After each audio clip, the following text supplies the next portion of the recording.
Bíblia Sagrada e também o livro Grande Conflito da escritora Ellen G. White. Você é muito bem-vindo para deixar os seus comentários. O comentário está ativo e você pode fazer perguntas e o que eu souber e o que eu puder responder dentro do conhecimento, eu poderei fazê-lo. Então, você é muito bem-vindo. Então, vamos avançar, mas antes de mais, convido a você que se incline o seu rosto. Antes de começar esse estudo, você que vai vir mais tarde, por favor, ore para que Deus possa orientar o teu pensar de forma correta. Então, oremos. Nosso eterno Deus e Pai, Senhor, graças te damos pela vida, pela saúde, pela oportunidade, pelo santo sábado também que o Senhor nos dá para podermos nos congregar contigo, com os nossos irmãos e te glorificar, para que não seja exaltado de agora para todo sempre.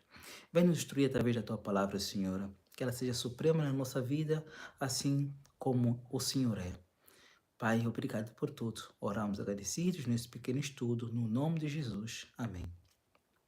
Bem, querido, nós gostaríamos de partilhar convosco um pensamento que eu creio que é bastante simples, na verdade, mas muitas das vezes faz também confusão na mente de algumas pessoas.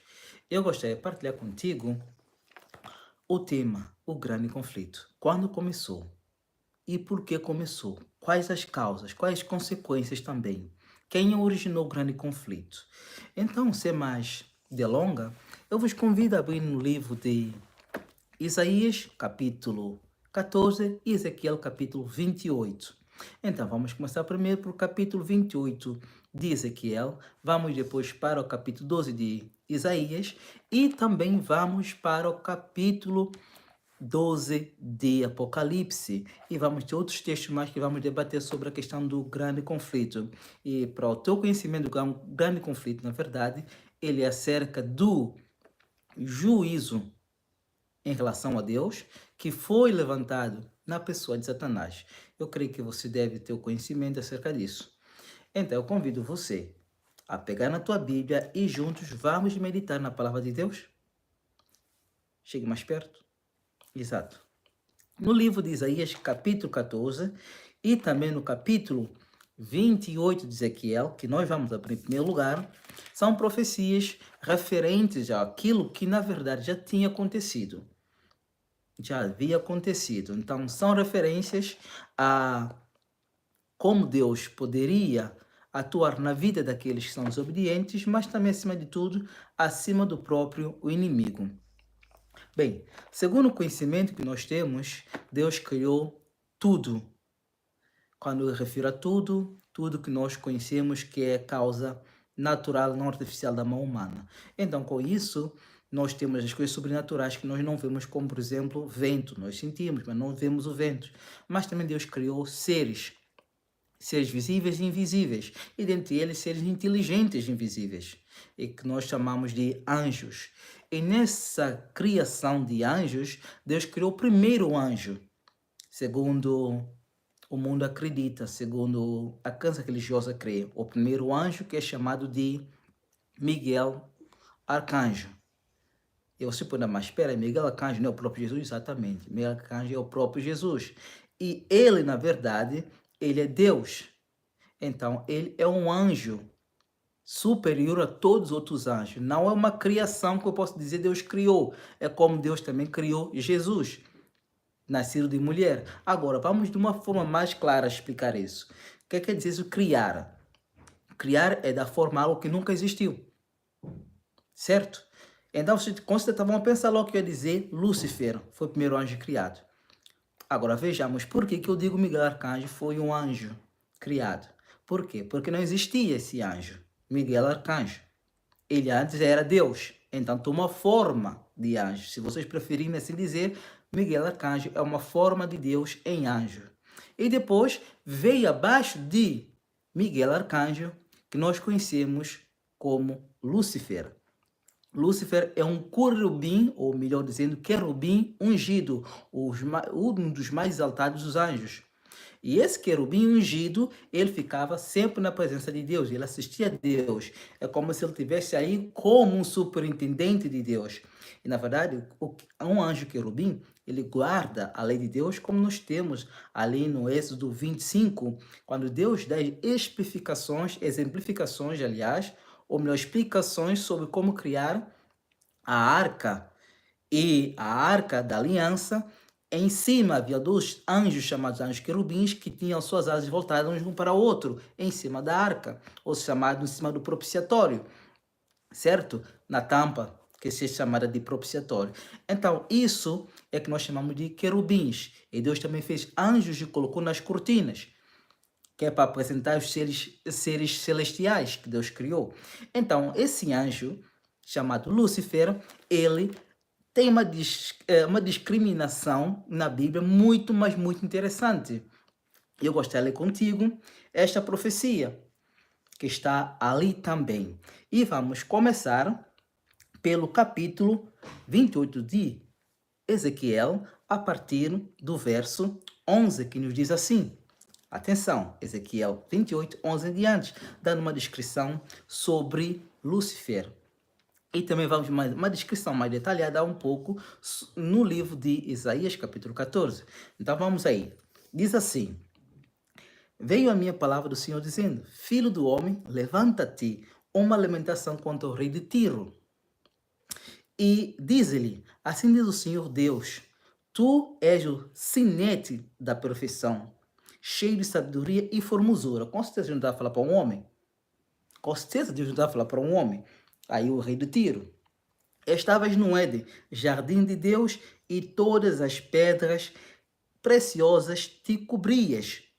O sardio, o topázio, o diamante, o berilo, o ônix, o jaspe, a safira, o carbúnculo e a esmeralda. De ouro se te fizeram os engastes, e os ornamentos no dia em que foste criado foram eles preparados. Tu eras querubim de guarda, ungido, e te estabeleci. Permanecias no Monte Santo de Deus, no brilho das pedras andavas. Perfeito eras nos teus caminhos, desde o dia em que foste criado até o dia que se achou iniquidade em ti. Veja uma bela descrição que Deus aqui faz a respeito de Lúcifer. Uma bela descrição. E a gente diz, mas aí Deus está falando do rei do Tiro. Mas como assim rei do Tiro? Ele se cobria de pedras preciosas? Não, nada a ver.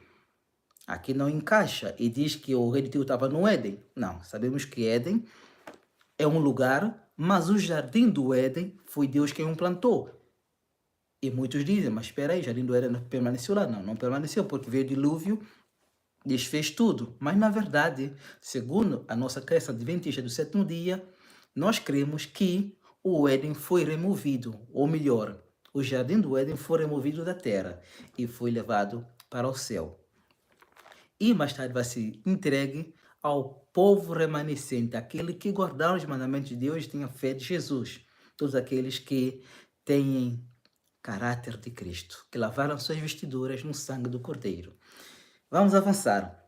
Então, uma descrição aqui dada a respeito de Lúcifer, antes de ele cair em pecado. Então, assim era ele. Mas o verso 15 nos traz uma tônica menos positiva. Diz assim: Perfeito eras nos teus caminhos, desde o dia em que foste criado, até o dia que se achou iniquidade em ti. Capítulo 28, verso 15. A nota aqui já diminui. Aquele brilho, aquela perfeição cai. E diz assim, no verso 16, na multiplicação do teu comércio se encheu o teu coração de violência e pecaste, pelo que te lancei profanado fora do monte de Deus e te farei perecer, ó querubim da guarda, em meio ao brilho das pedras. E olha, verso 17, ainda acrescenta algo. Elevou-se o teu coração por causa da tua formosura, corrompeste a tua sabedoria por causa do teu resplendor. Lançar-te-ei por terra, diante dos reis te pus, para que te contemplem. Vejamos que Deus está a dizer que Deus lançou ele por terra. Não lançou no inferno em chamas de fogo, lançou por terra.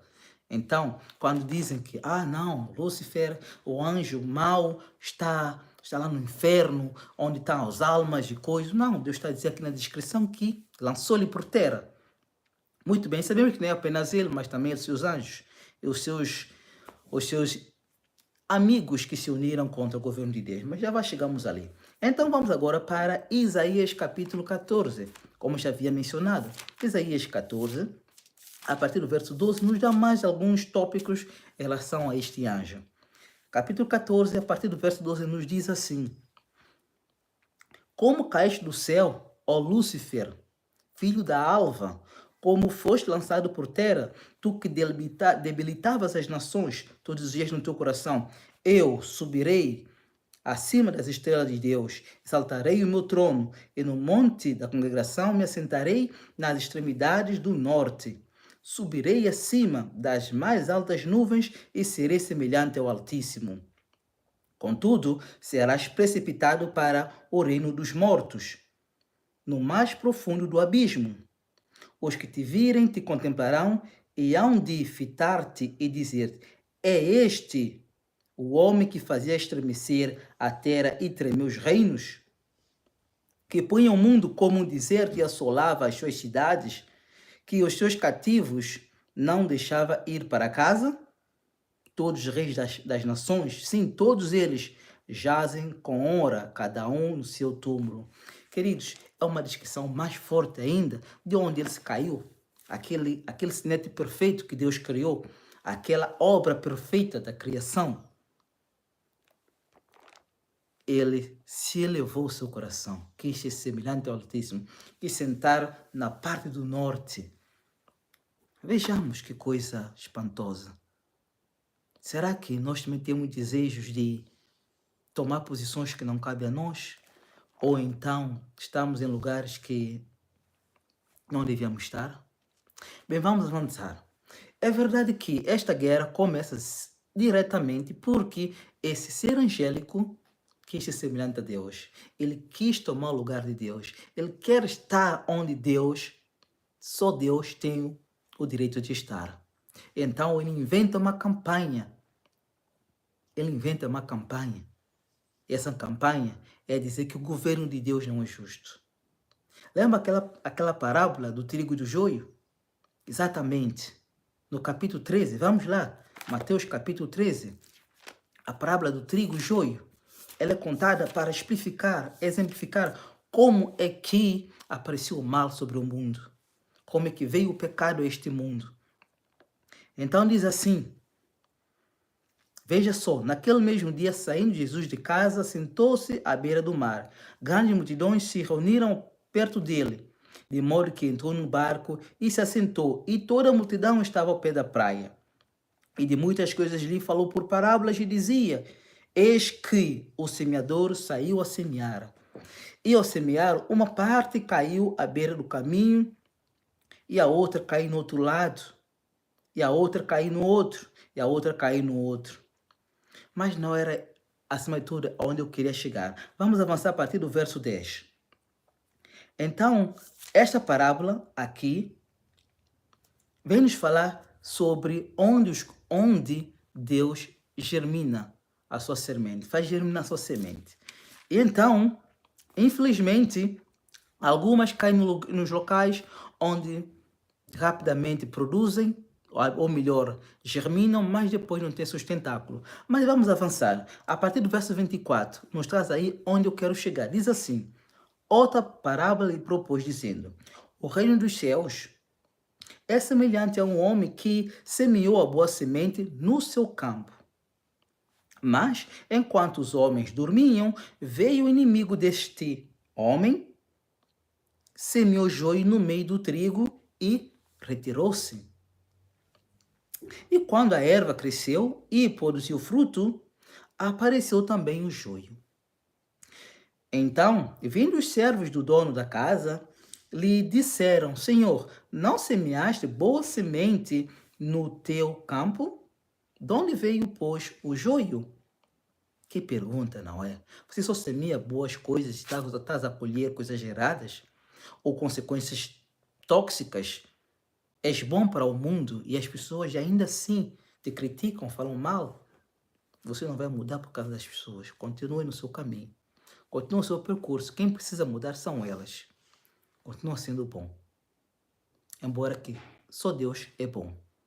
mas continue a prática do bem. Não importa com as pessoas. E olha o que aqui diz ainda. Veja só. Ele, porém, respondeu e disse: um inimigo fez isso. Mas os servos lhe perguntaram: queres que vamos e arranquemos o joio? Que interessante, sabe? Muitas vezes estamos dentro da igreja e as pessoas começam a dizer: bem, há joio e trigo dentro da igreja. Mas quem te mostrou quem é joio e quem é trigo? Quem te disse isso? Chegue mais perto. Vamos avançar? Veja que diz: não. Replicou ele: para que ao separar o joio, não arranqueis também com ele o trigo. Não cabe a nós. Não cabe a nós querer separar o joio do trigo. Isso é uma obra que vocês vão saber quem vai fazer. Olha o que diz aqui. Deixai-os crescer juntos até a colheita. Até a colheita. E no tempo da colheita direi aos ceifeiros: ajuntai primeiro o joio, atai-o em feixes, para ser queimado, mas o trigo colhei-o no meu celeiro. Há um tempo para tudo. Então, onde eu quero chegar com esta parábola do trigo e do joio? Vejamos que o Senhor, na sua infinita misericórdia, é o que cria toda semente boa.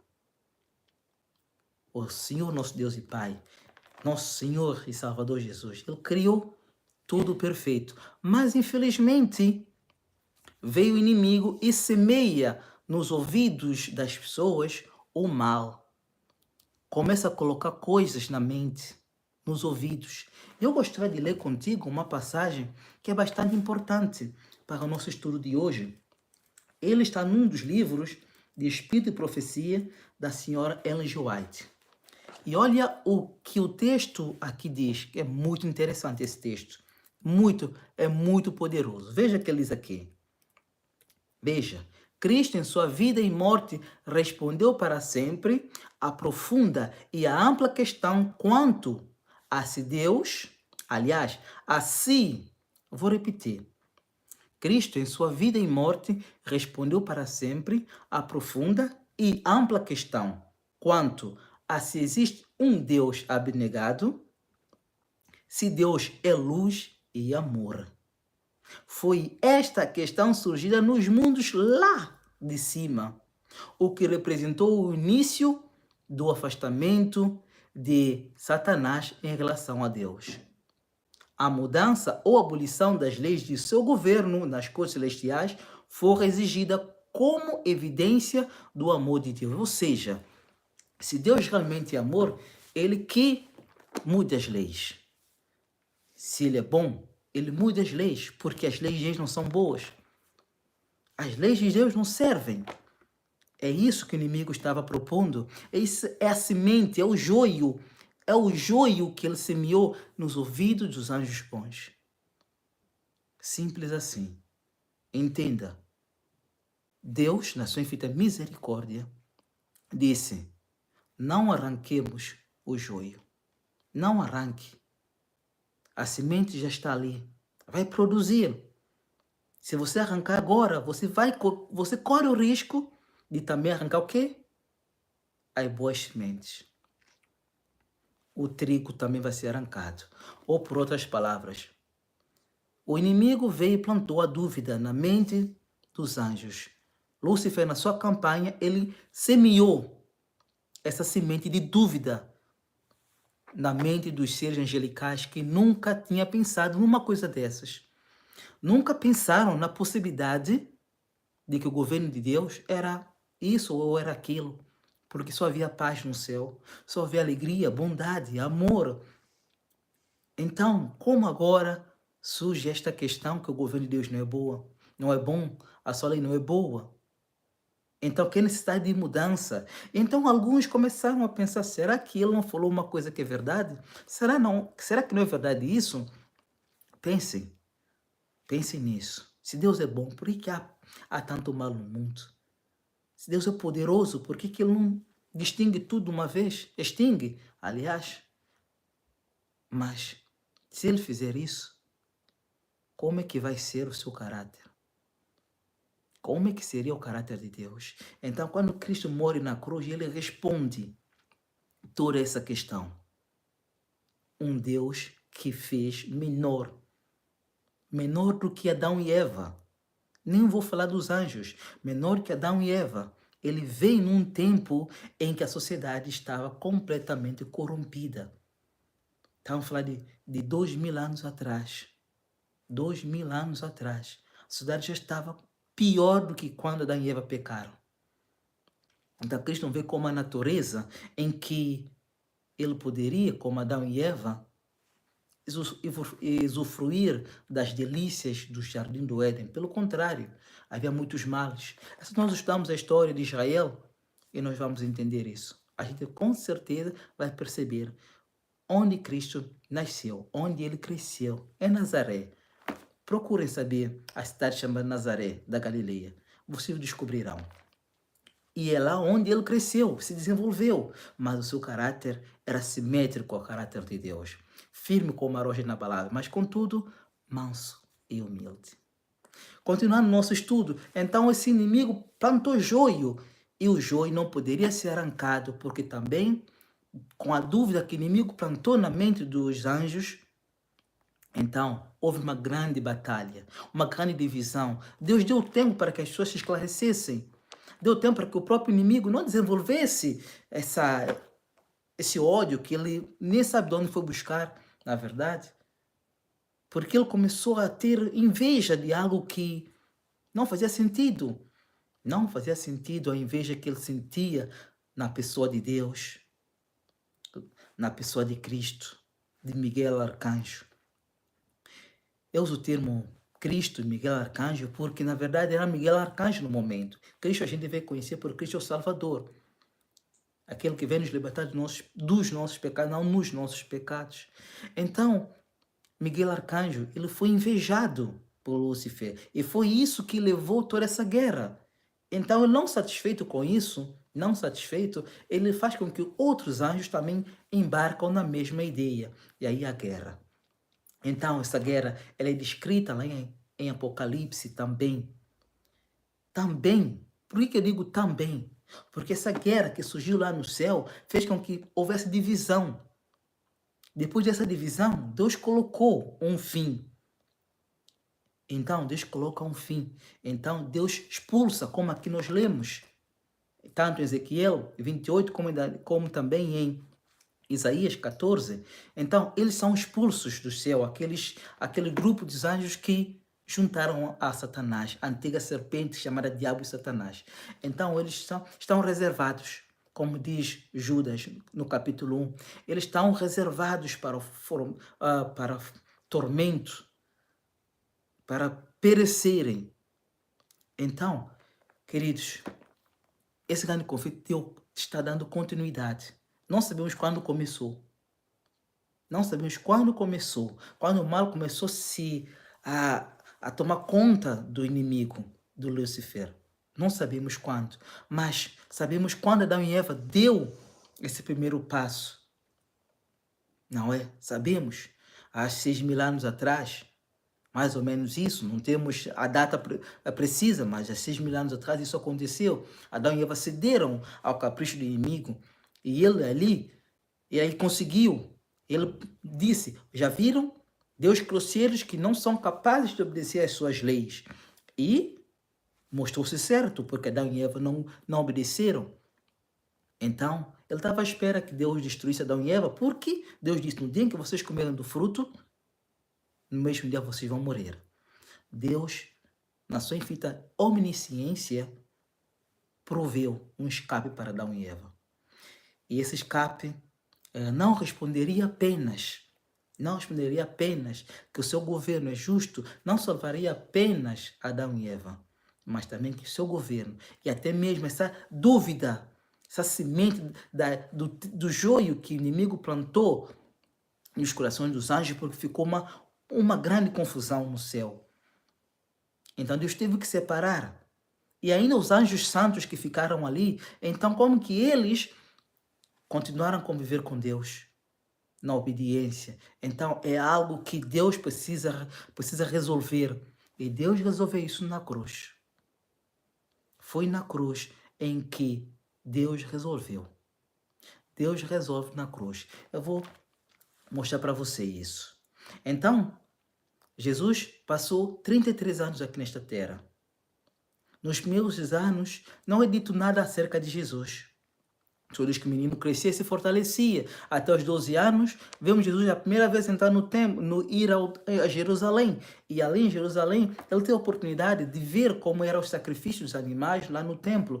Ele teve a oportunidade de estar um pouco com os líderes judaicos ali, os doutores da lei.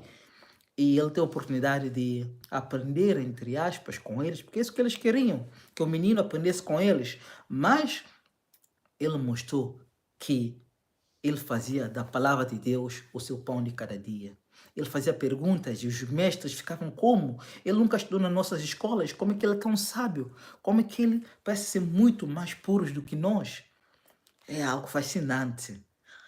Essa mesma sabedoria uma criança de hoje pode ter se desde menino, desde a gravidez da mãe, ela for educada. Se a mãe colocar nos ouvidos da criança as músicas, os louvores angelicais, se a mãe estudar, contar as historinhas, já no ventre para a sua criança, ela pode já nascer com a atitude voltada para a adoração a Deus. Porque o pecado, ele é manifesto na terra, mas ele é manifesto na nossa vida quando nós cedemos à tentação. Quando sabemos o certo e fazemos o errado, e deixamos de fazer o certo nesse caso. Então, essa guerra lá no céu, o grande conflito, ele veio para aqui, para os nossos mundos, porque Adão e Eva deram permissão para eles. E é interessante que existem outros mundos não caídos. E quando Jó foi tentado a desobedecer a Deus, porque Satanás disse para Deus, olha, você deu os bens da terra, deu tudo para Jó, por isso é que ele te serve. Não é? Por isso. E é interessante que a Bíblia diz que quando Deus pergunta para Satanás de onde você vem, ele responde, eu venho de terra, de passear e rodear por ela. Eu venho do meu, entre aspas, meu reino, onde eu conquistei. Claro, porque Adão era o administrador, o mordomo da terra toda. E, infelizmente, Adão e Eva cedem. E Paulo diz, a quem você apresenta como servo, não é? Você torna, como, a quem você apresenta como Senhor, você torna o servo dela. E foi que Satanás conseguiu de Adão e Eva, torná-los como servos seus. Por isso que todos pecaram e destituídos estão da glória de Deus. Mas, graças a Deus, em Cristo Jesus. Certo? O Romanos 6, 23 e 24. É interessante, queridos. É interessante que nós precisamos compreender a vocação, precisamos compreender a eleição de Deus. Todos nós fomos predestinados para sermos salvos, mas nem todos querem ser salvos.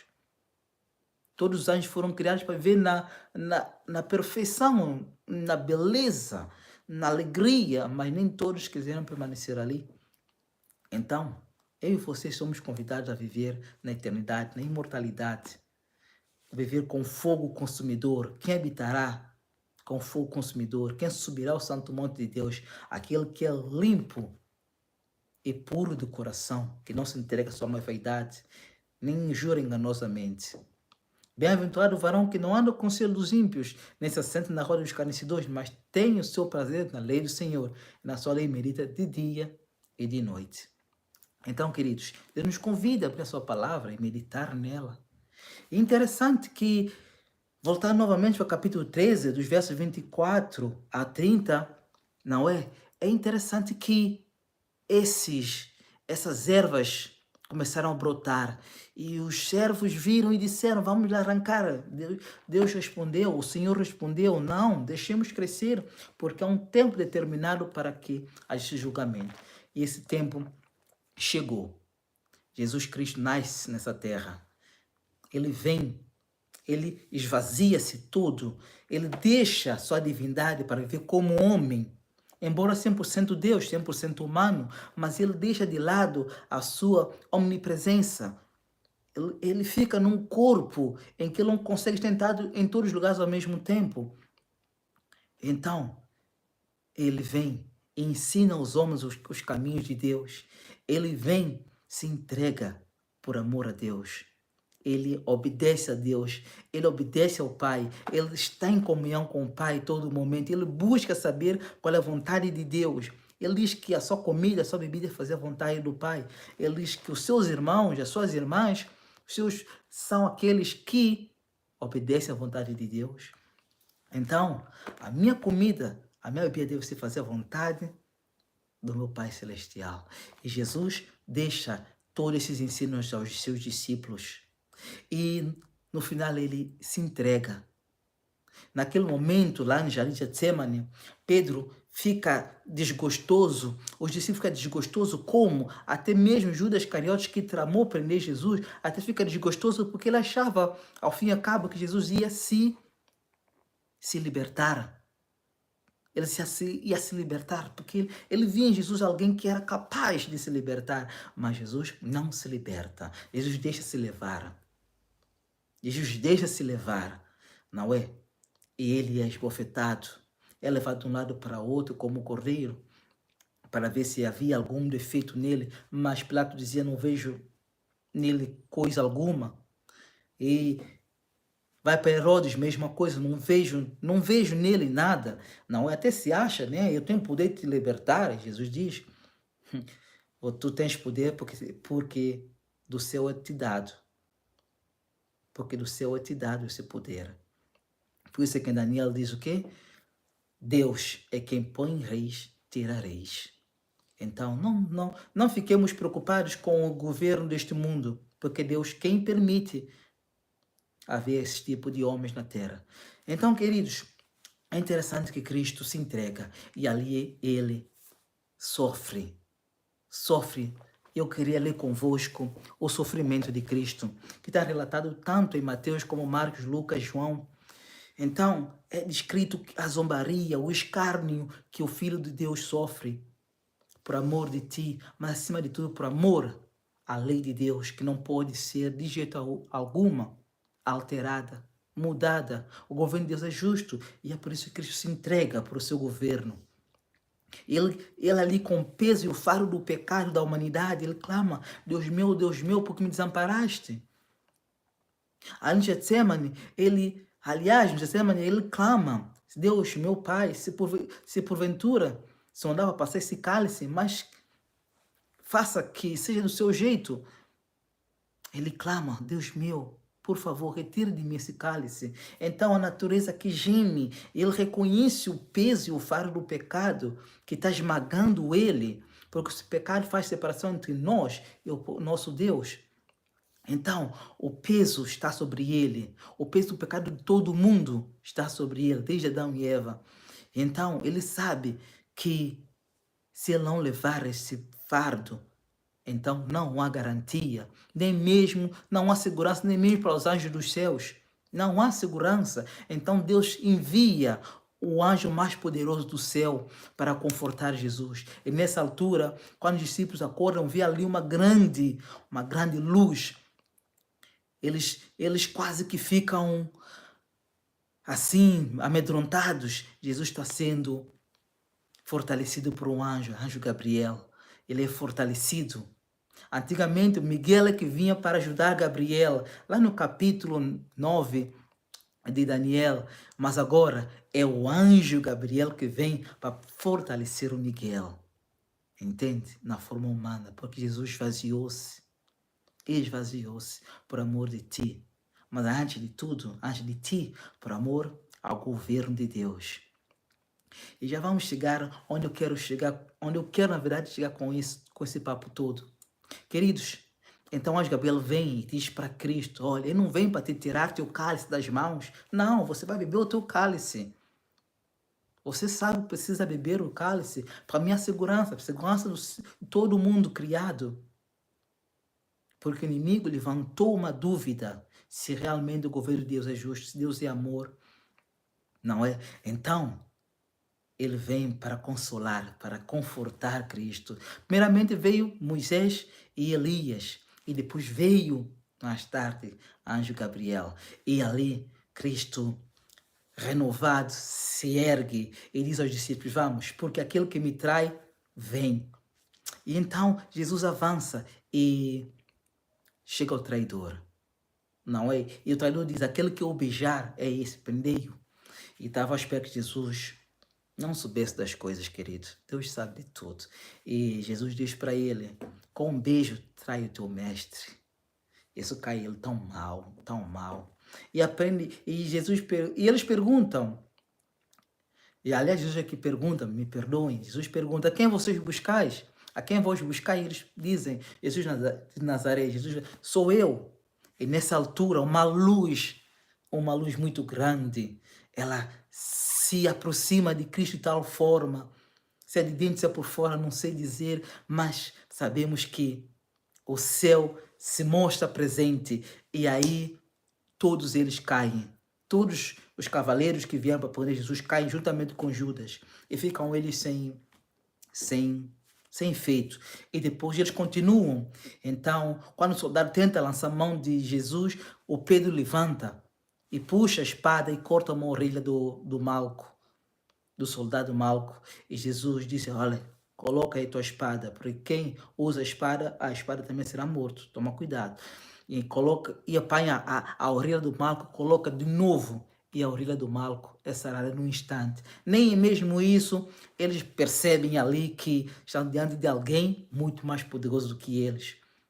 E Jesus diz, se eu quisesse me libertar, eu só dizia assim, a meu pai enviaria milhares de anjos. E eles estavam ali prontinhos para fazer isso. Eles queriam mesmo libertar Jesus, mas esse cálice Jesus precisava beber.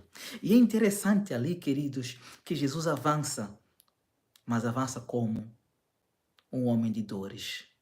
Jesus é preso e é levado, e os discípulos fogem, porque Jesus diz, olha, é a mim que vocês procuram, então me levam, e deixa esses irem. E os discípulos vão-se embora. E é interessante, sabe? É interessante que Jesus depois é apresentado lá no Sinédrio, numa noite, coisas que nunca é feito no Sinédrio. Sinédrio é coisa feita às claras. Jesus primeiramente precisa ser ouvido e ele foi julgado pelo Sinédrio. Julgado como traidor da pátria, como traidor do Estado, traidor da lei. Ele dizia que ele destruía o templo num dia e em 3 dias erguia. Não compreendiam o povo que ele falava. Era uma balbúrdia na mente do povo, porque as pessoas estavam a pensar no seu umbigo, serem libertos da escravidão dos romanos. É interessante que Jesus é levado ali e Jesus, quando tenta responder alguma coisa lá no Sinédrio, o soldado lhe dá uma tapa. Jesus pergunta, por que me bateis? Por acaso falei alguma coisa de mal? Enfim, aí continua, Jesus é gozado, ele é... Enfim, ali também surge mais tarde, não é? No momento ali com Pilatos, que os soldados de Pilatos, não é? Zombam de Jesus e tudo mais, e até tapa ele cara e bate nele e pergunta, profetiza-nos quem é que te bateu, não é? Nesse relato tá bem claro na Bíblia. E é interessante que ele é levado para Herodes e assim vai. E Pilatos ainda teve uma oportunidade de reconciliar-se com Deus, porque Deus, na sua infinita omnisciência, dá à sua mulher um sonho antes em relação a isso. Ela escreve uma carta e na carta ela dizia, olha, toma cuidado com este homem, porque sobre ele eu sofri a noite toda. Anjo foi enviado para mim para falar sobre a questão desse homem. Ele é santo e justo, não mete no caso dele. Mas o povo clamava, crucifica-o, crucifica-o, tira daí, fora com esse. Temos um rei que é César, esse fora, fora. E então, Pilatos disse, olha, lava minha mão porque não encontro culpado nele. Nessa altura libertaram um ladrão, não é? Era para libertar um. E pergunta para o povo, a quem que vocês querem que libertemos? E o povo responde, olha, fora com esse aqui, fora com esse Jesus, fora com esse, liberta-nos do Barabás. Queridos, libertaram Barabás, um homem cruel, mau, amigo daqueles 2 ladrões que foram crucificados com Jesus. Aqueles 2 ladrões. E para a próxima nós falamos sobre esses 2 ladrões. Então Jesus é preso, dessa vez ele é crucificado. E já levando tanto, seu corpo todo dilacerado, ele é posto uma coroa de espinhos. Ele é agora colocado uma cruz. Ele, mal que segura a cruz, ele cai.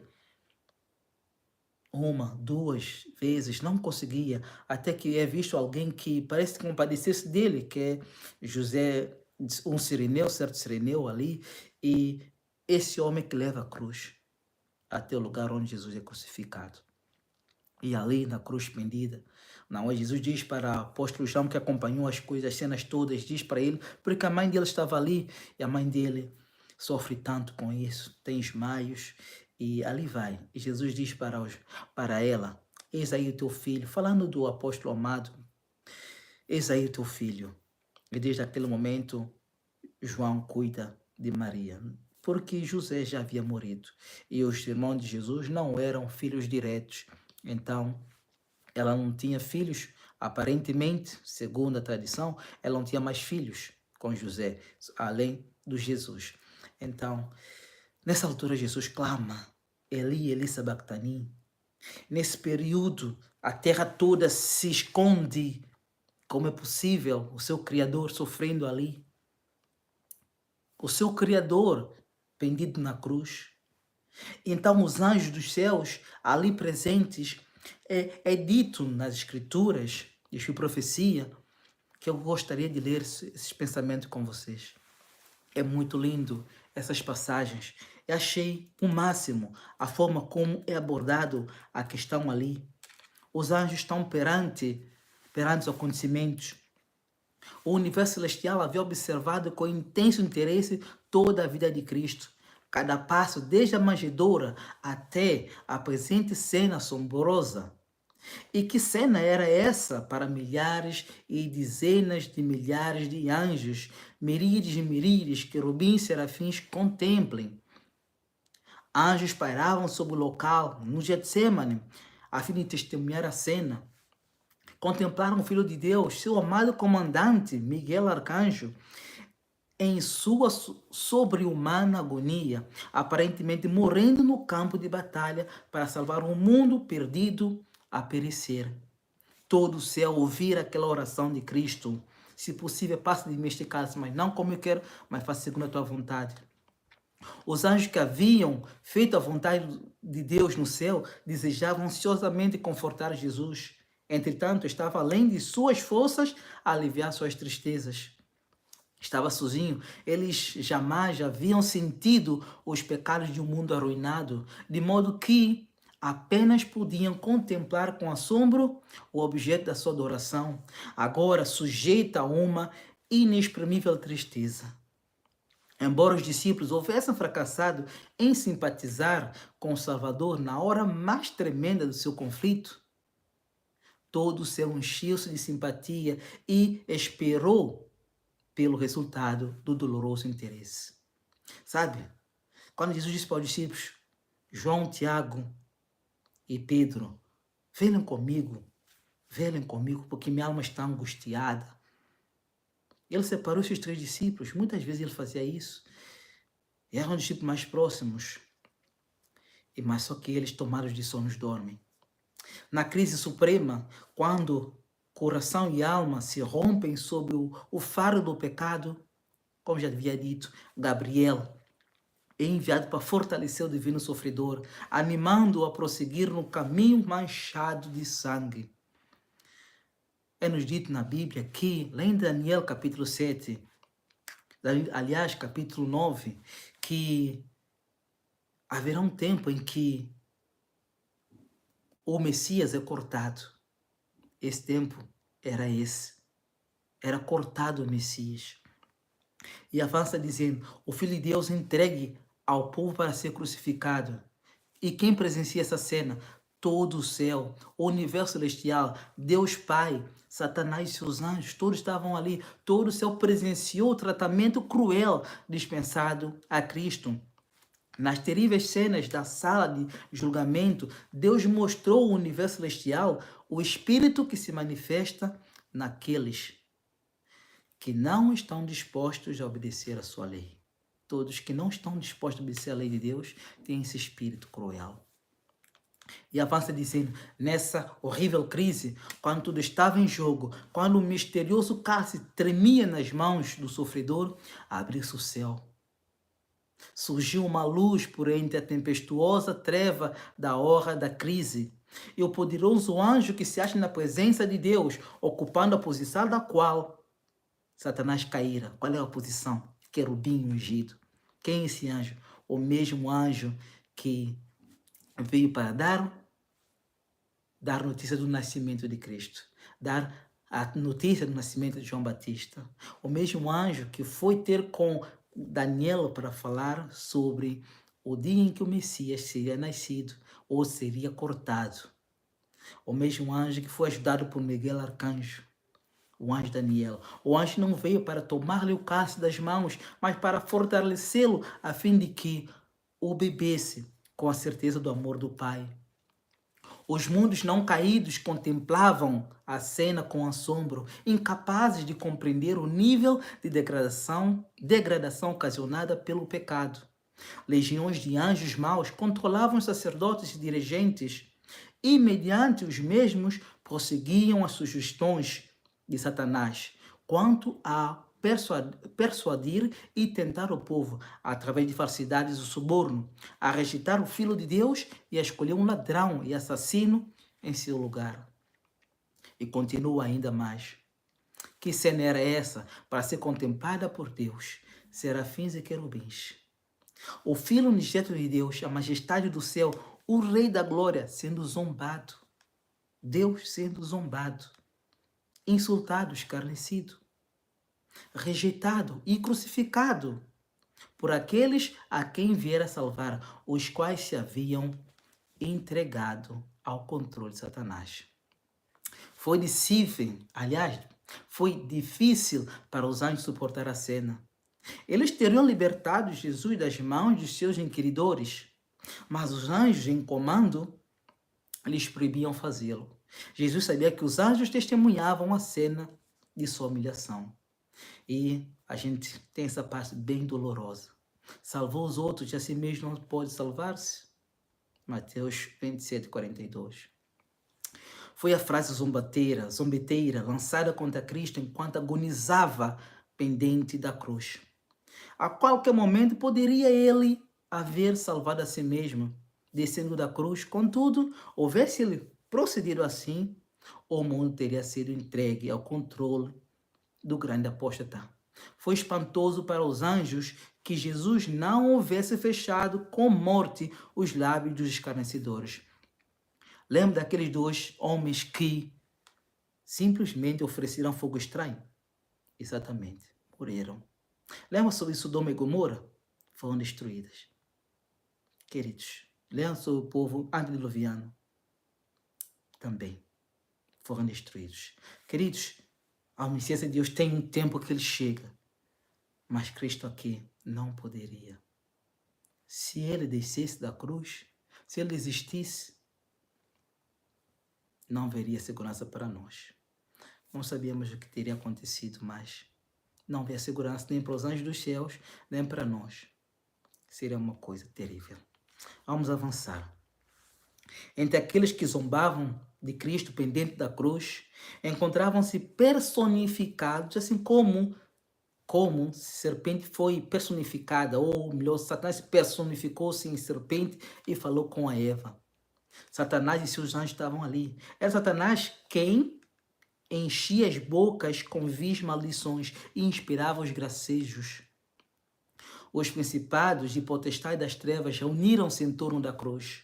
O grande apóstata, ainda mantendo notável estatura, conduzia a multidão maligna que se unira a seres humanos em luta contra Deus.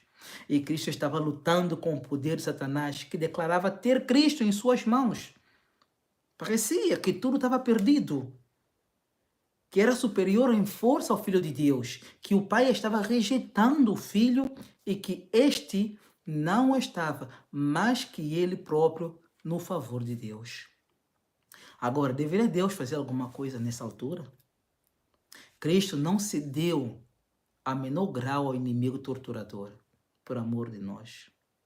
Mesmo quando, sob a mais amarga angústia, legiões de anjos maus estavam à sua volta, a passo que os anjos santos foi ordenado que não rompesse fileiras e não se envolvesse em conflito com o inimigo que tentava e injuriava a Cristo. Tampouco lhe foi permitido ministrar ao angustiado espírito do divino sofredor. Jesus precisava beber o cálice sozinho. Ele precisava, por amor de nós, por amor do universo. Foi nessa hora de terrível treva, com a face do Pai escondida, com legiões de anjos do mal circundando-o, com os pecados do mundo inteiro pesando sobre ele, que de seus lábios pálidos irromperam as palavras: Eli, Eli sabachthani, que quer dizer: Deus meu, por que me desamparaste? Mateus 26, 46. Foram palavras de angústia. Mas, queridos, eu vou vos contar uma coisa. Preste atenção.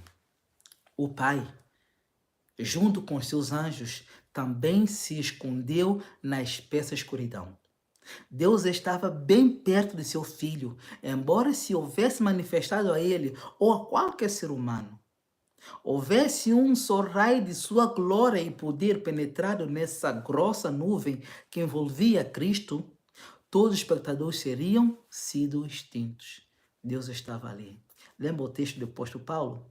Que Deus estava com Cristo reconciliando o mundo, consigo o mundo? Não diz a terra apenas, diz o mundo. Todo o universo. Como pôde o céu manter-se em silêncio com isso tudo? Podemos nós maravilhar-nos da sobrenatural escuridão que envolveu a cruz?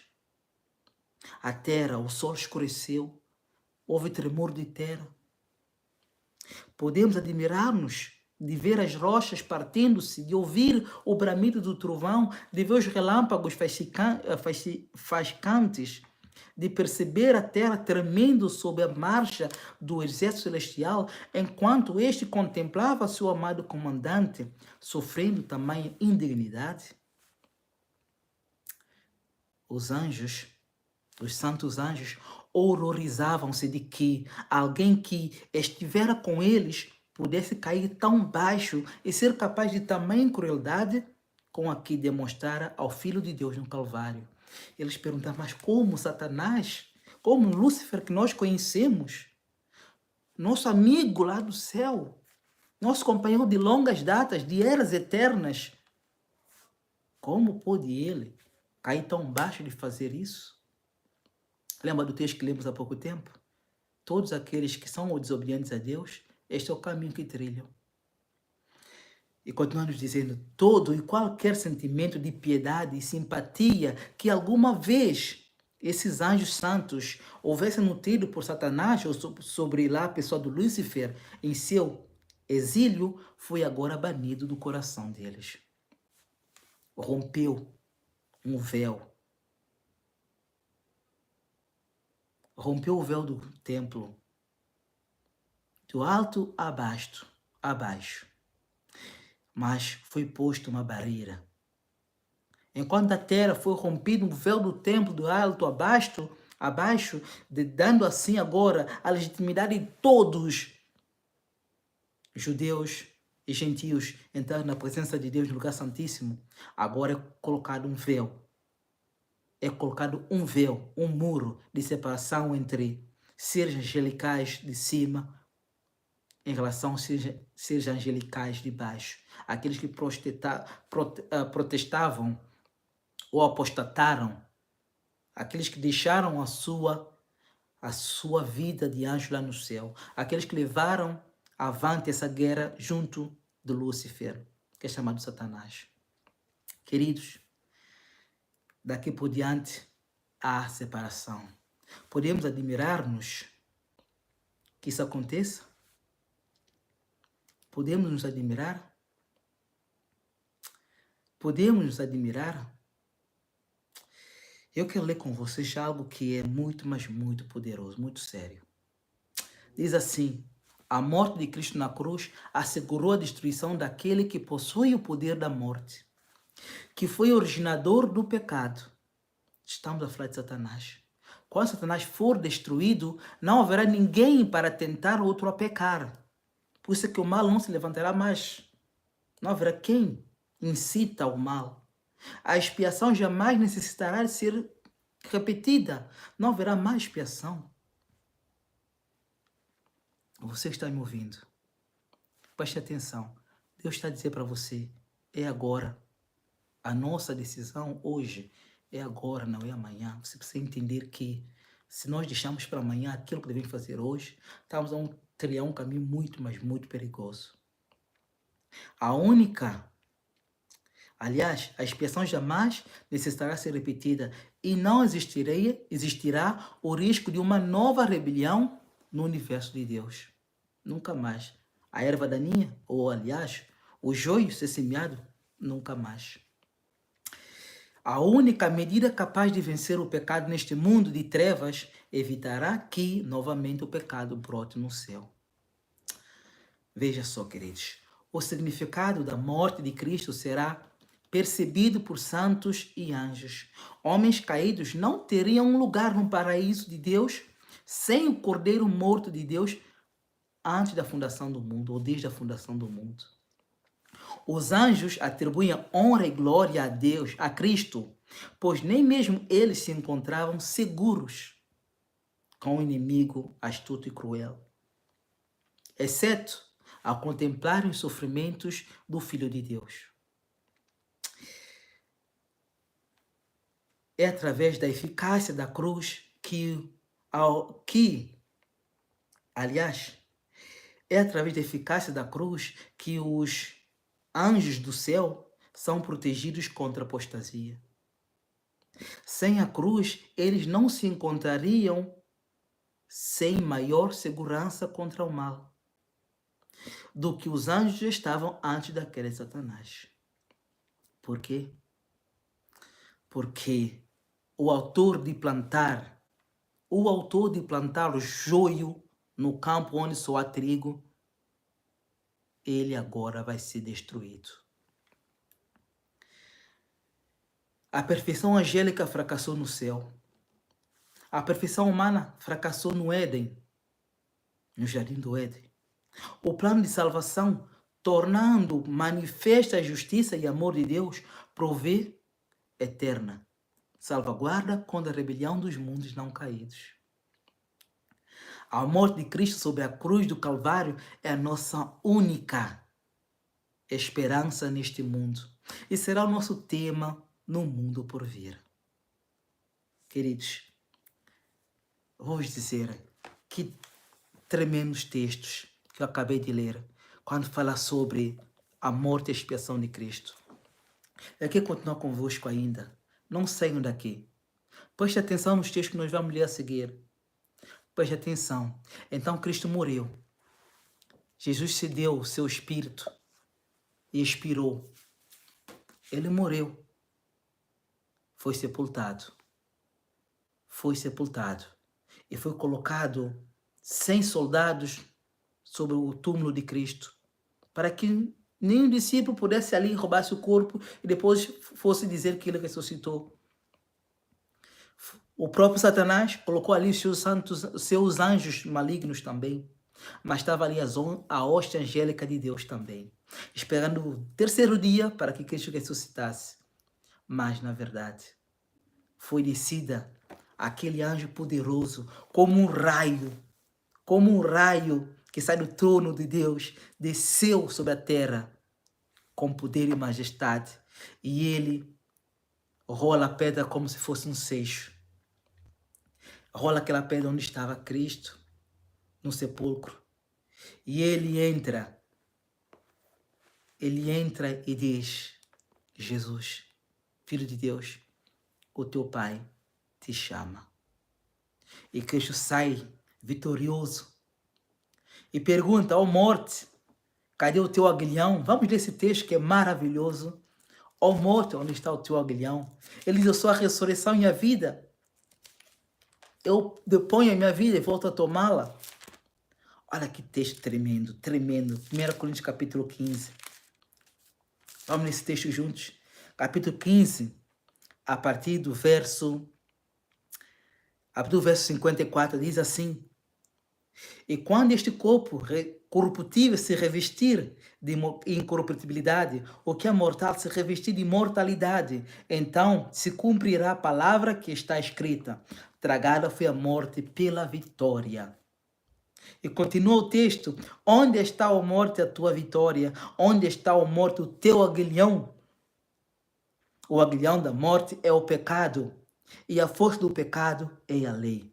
E diz: graças a Deus, que nos dá vitória por intermédio do nosso Senhor Jesus Cristo.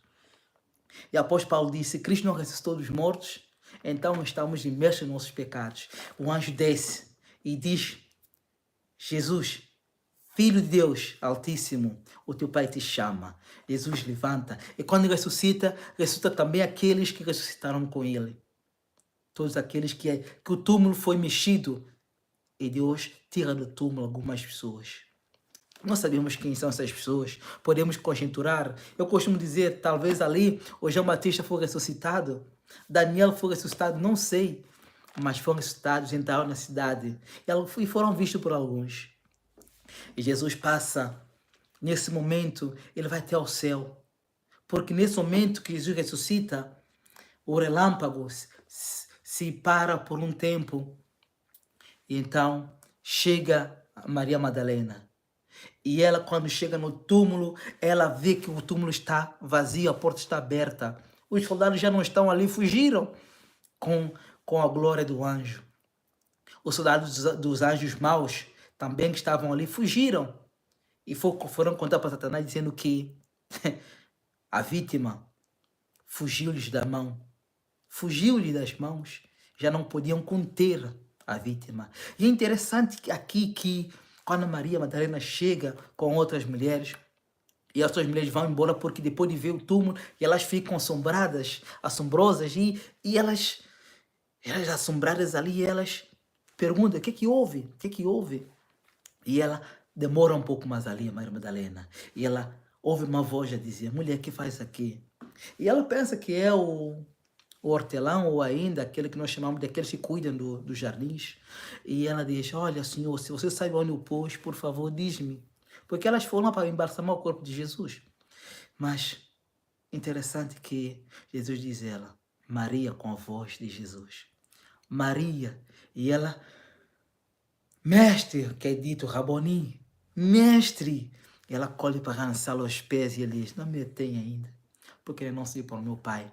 Vai contra os meus irmãos, que eu ressuscitei, que eu vou adiante deles. E Jesus sobe. Jesus mais tarde aparece para esses homens e ficam com ele aqui mais 40 dias. Eu queria ler o texto e já no final de Jesus, antes de subir para o céu.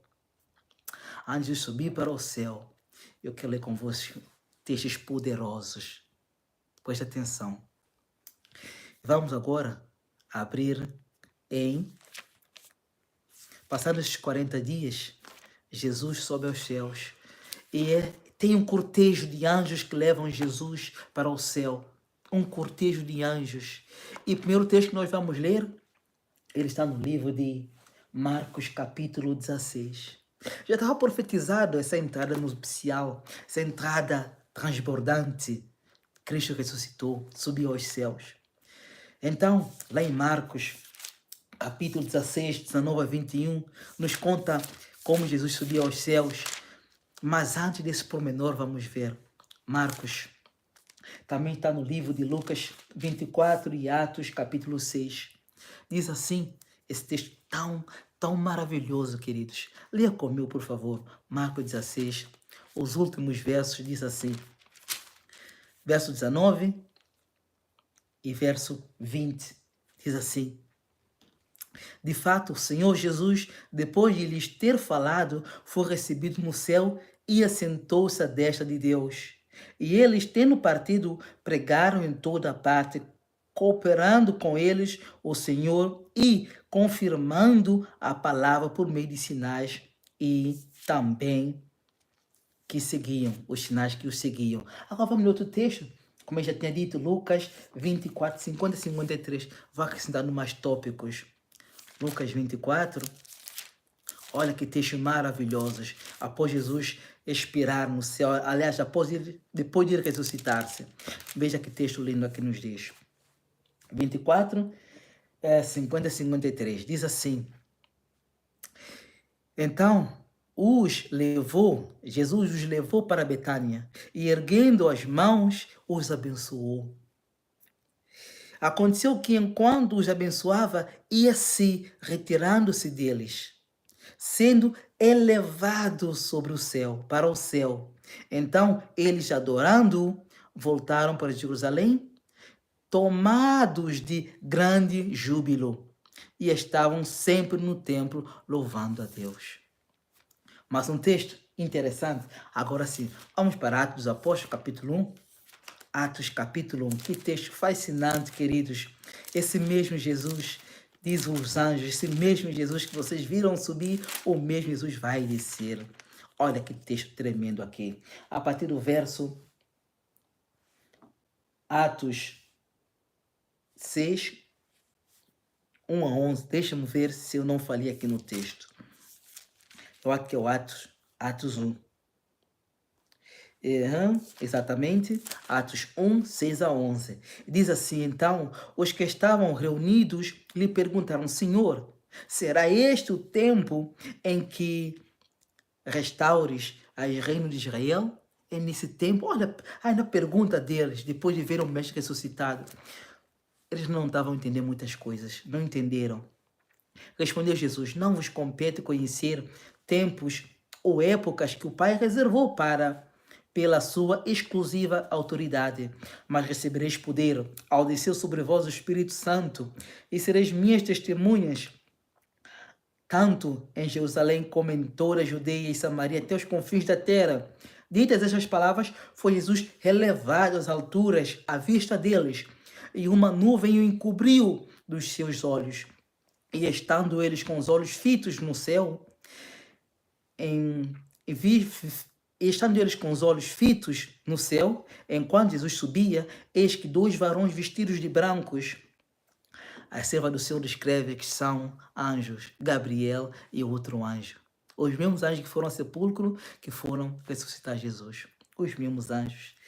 E esses dois anjos foram os mesmos que acompanharam Jesus em toda a sua jornada aqui na terra, o protegeram. Lembra quantas vezes Jesus quase foi apedrejado?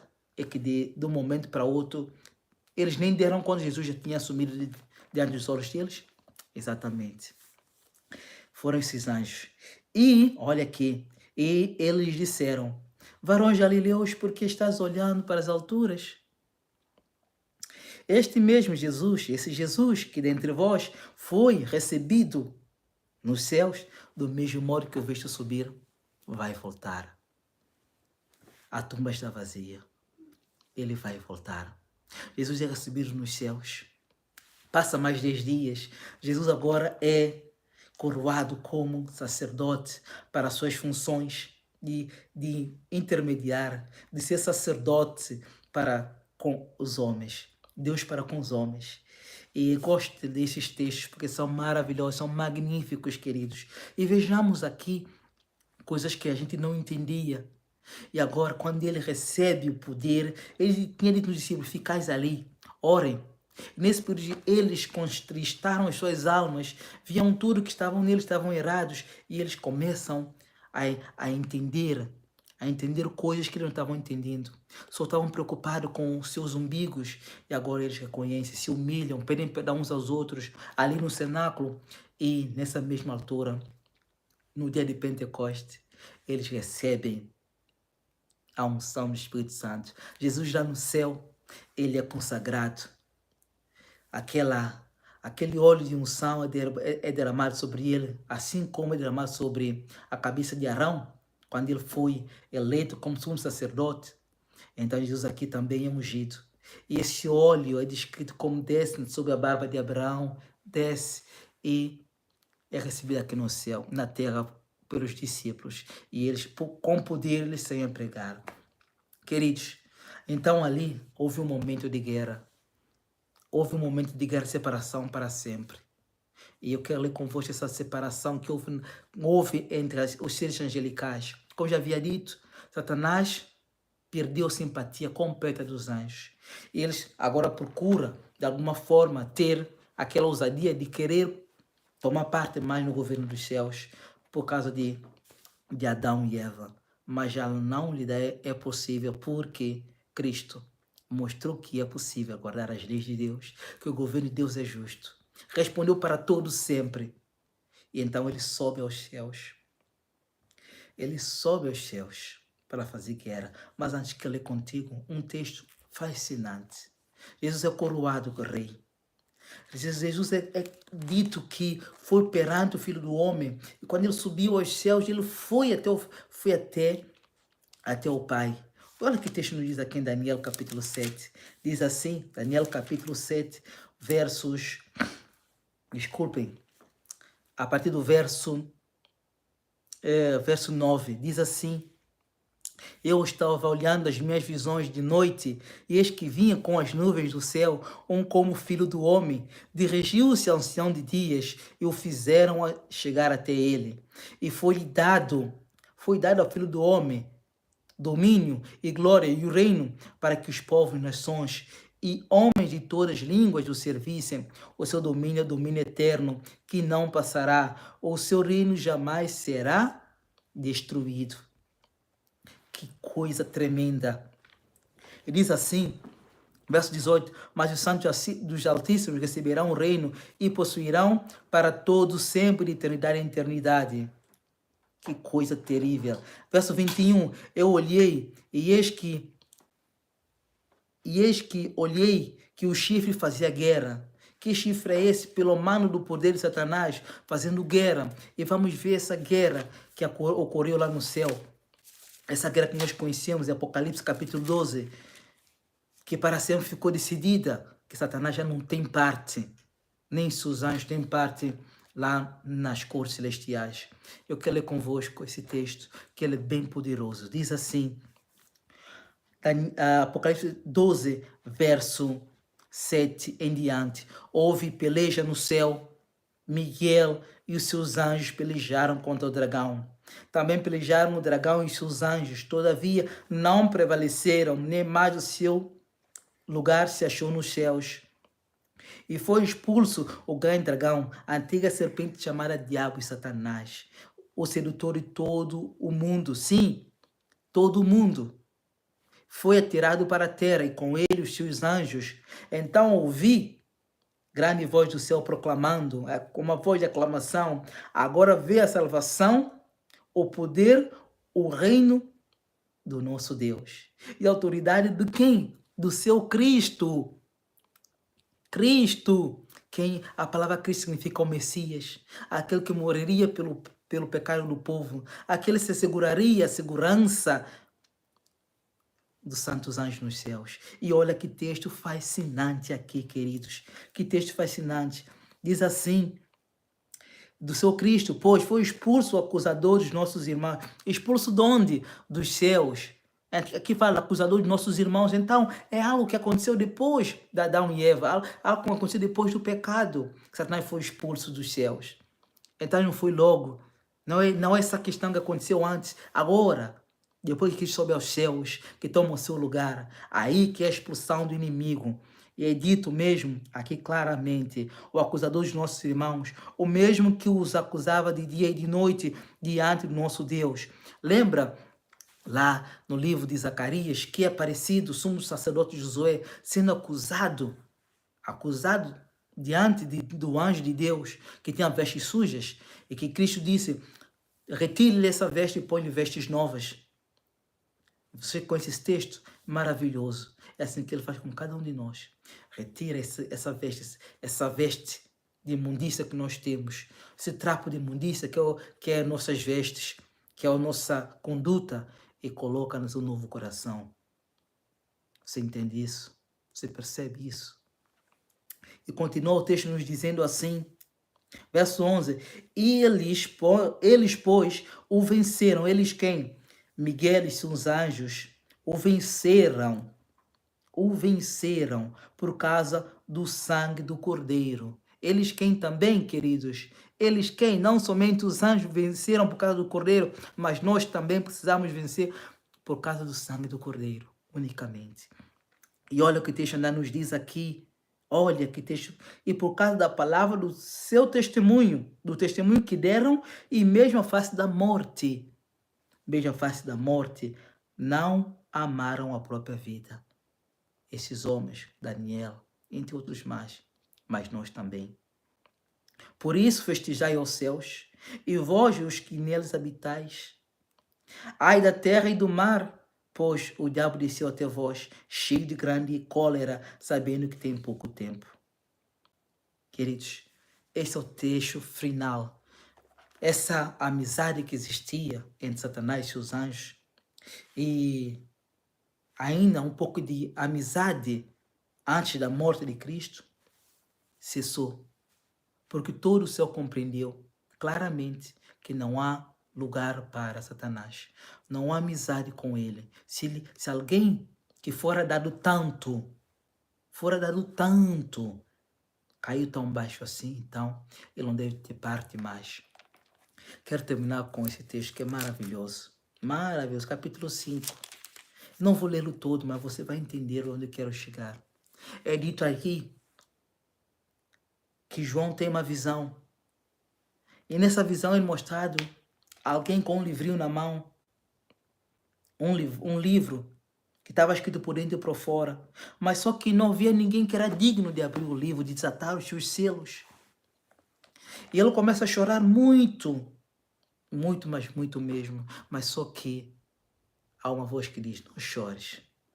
Não chores porque, olha que texto fascinante. Não chores. Eis que o leão da tribo de Judá, a raiz de Jessé, ou a raiz de Davi, melhor dizendo, venceu para abrir o livro e os seus 7 selos. Então vi no meio do trono e dos 4 seres viventes, os anciãos de pé, um cordeiro como tendo sido morto. Lembra o filho do homem, que nós lemos lá em Daniel capítulo 7? Foi apresentado diante do ancião de dias. Lembra? Exatamente. Jesus, o cordeiro que fora morto, tinha sinal que fora morto, mas agora está vivo. Ele é digno, verso 9, e entoava um novo cântico dizendo, digno és de tomar o livro e de abrir-lhes os selos, porque foste morto e com teu sangue compraste para Deus os que procedem da tribo, língua, toda tribo, língua, povo e nação, e para o nosso Deus os constituíste reino e sacerdote. Gente, nação santa, povo real, um povo escolhido, exclusivo, para anunciar as boas obras de Deus. E olha que texto maravilhoso que continua dizendo, olha, então ouvi que toda criatura que há no céu, sobre a terra, debaixo da terra, sobre o mar, e tudo o que neles há, estava dizendo, aquele que está sentado no trono e ao Cordeiro, ao Filho do Homem, seja o louvor, em honra e glória e o domínio pelos séculos dos séculos. Foi o que a gente acabou de ler lá em Daniel capítulo 7. E os 4 seres viventes respondiam, amém. Também os anciãos postaram-se e adoraram. Mas não fecha ainda, queridos. Nesse período, uma grande batalha. Mas essa batalha termina. Porque Jesus volta. Jesus disse que o dia e a hora nós não sabemos, mas ele voltará. Ele voltará. Quando ele terminar o seu ministério sumo sacerdotal ali no lugar santíssimo, intercedendo, ele vai voltar. Quando ele voltar, ele vem para buscar os seus. E depois ele vai destruir aquilo que tem o poder do inferno. Aquilo que tem o poder para levar os outros a pecar. E será destruído, será lançado no fogo. Capítulo 20 e 21 de Apocalipse. Será lançado no fogo Satanás e seus anjos, a besta e o falso profeta, e todos quantos que não ressuscitaram na primeira ressurreição. Então, pecados e pecadores serão destruídos. Eu quero terminar com essa leitura. O nosso estudo de hoje é longo, mas ele é importante.